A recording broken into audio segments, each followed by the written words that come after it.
These are the paints I've used in this video. This is the Agas model, armed with a combi Railgun Flamethrower, miniguns, and the Beastslayer Blade.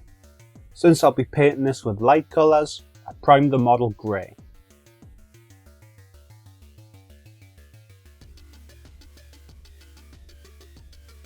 Using Tech Ceramic and a big brush, paint all of the armour plated areas.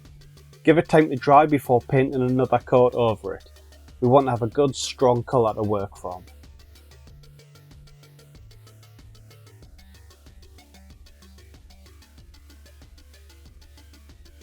Once it's dry, we'll have something that looks like this. Now we can move on to the metal area's base colour, gunmetal. We'll paint this now, so if we need to clean up the Tech Ceramic areas, it'll be easier now than if we had completed the armour colour. And we're going to paint everything that isn't armour plating.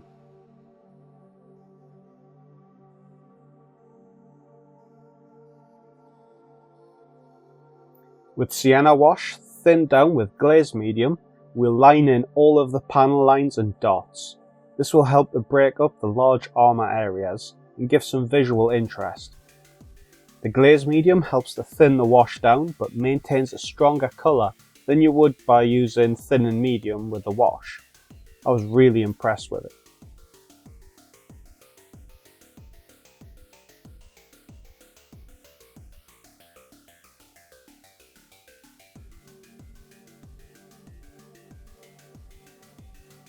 Now, continuing with Sienna Wash, we'll begin targeting the recesses and shaded areas.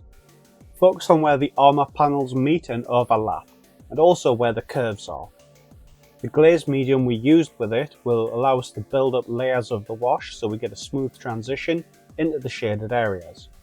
So with each progressive layer, paint less of the area, moving towards where you want the darker shadow to be.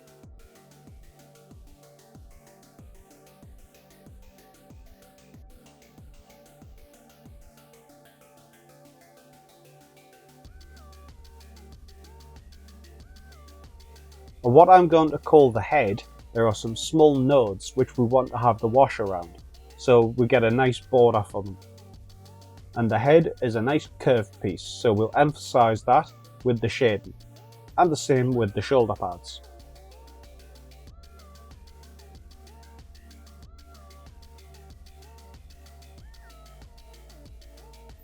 Black wash and glaze medium will give us the shading we want on the metal areas. Give all of the metal areas a nice coating with this. If you want to emphasise any darker area, once the wash is dry, focus another layer into the darker sections. This will contrast nicely with the highlights we'll do later.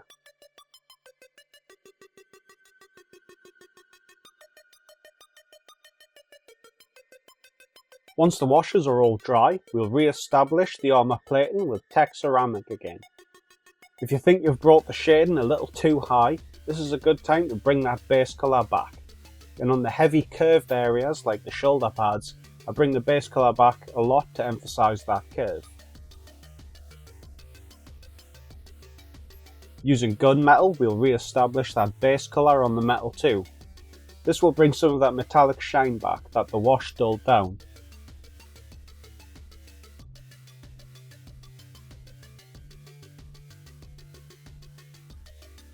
Also at this point, paint the little nodes on the side of the head and the small vents either side of the top section of the head.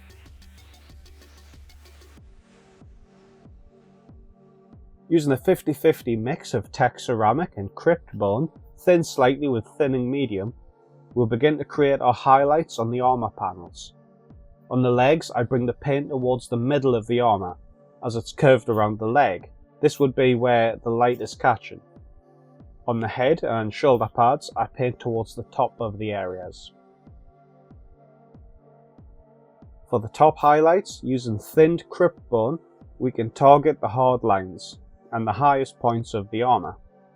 I gradually reduce the area I'm painting with this thinned Crypt Bone, so I can get a smooth colour transition.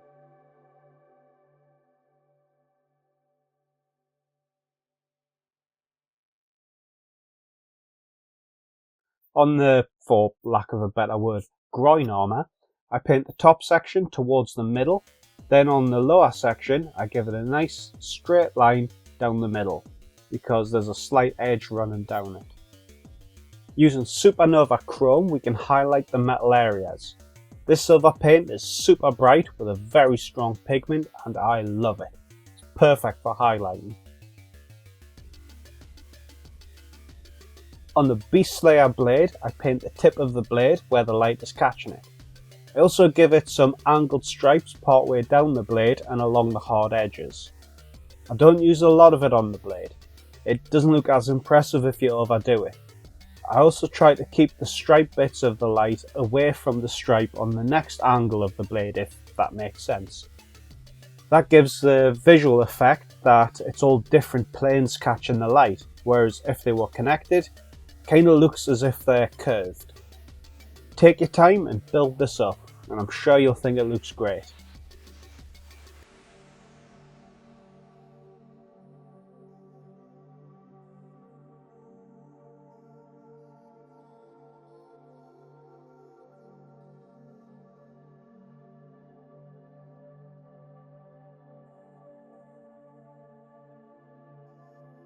I have this 3mm masking tape, but if you have regular rolls of masking tape, you can cut them down to the width you need. We're going to use this for adding some markings to the walker. Maybe these are squad markings, and for Operation Artemis, they've taken members of different squads, which is why I've given each model different markings. Or you could paint all 4 of them with the same markings for coherency. I add the tape to the top of the Railgun / Flamethrower, and those kind of vent pieces either side of the headpiece.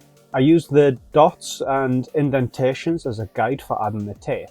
Take your time and get them placed to the angle you want. I use a texture paint spreader to help me get it into the hard to reach areas and press the tape down flat. When you mask areas for painting, we need to think about the paint bleeding underneath the tape, but I find if we use the colour we've already painted, any bleeding isn't as noticeable, if there's any at all. So here I'm using Tech Ceramic to paint the stripes in. That will seal any small gaps nicely.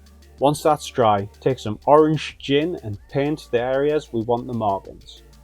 Make sure you get a nice strong coat, so use a couple layers to ensure it.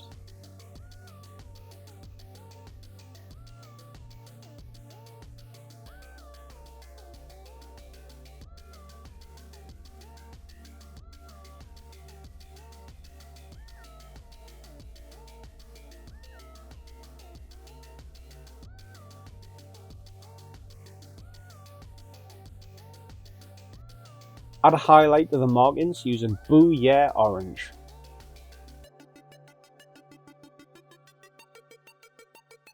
Top highlight for the markings is Apricot, and we'll basically just be adding a thin line of this to the topmost points.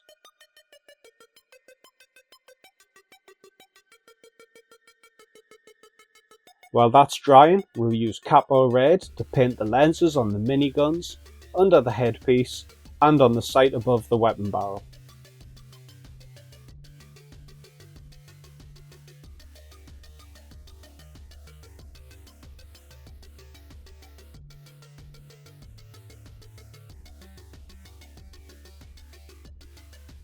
Using black wash, we can add this to the lens to deepen the red. With Viscera Red, dot in the lenses.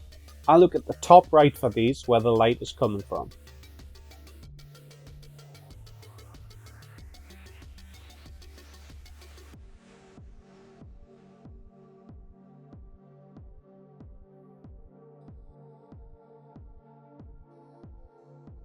Using white, we can add a small dot to where we painted the Viscera Red.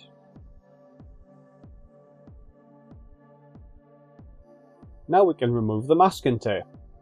Gently peel the tape up and check there is no bleeding, but our work after placing the tape should have minimised that. If anything needs cleaned up, go ahead and do that now. Fortunately, I had no bleeding from the orange paints, so I could move on to varnishing.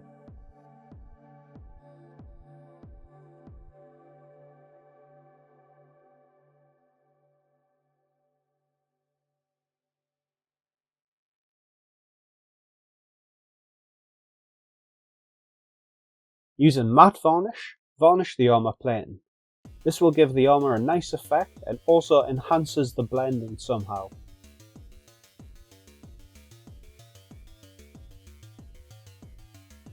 Once that's dry, we can take gloss varnish and apply that to all of the metal and lenses.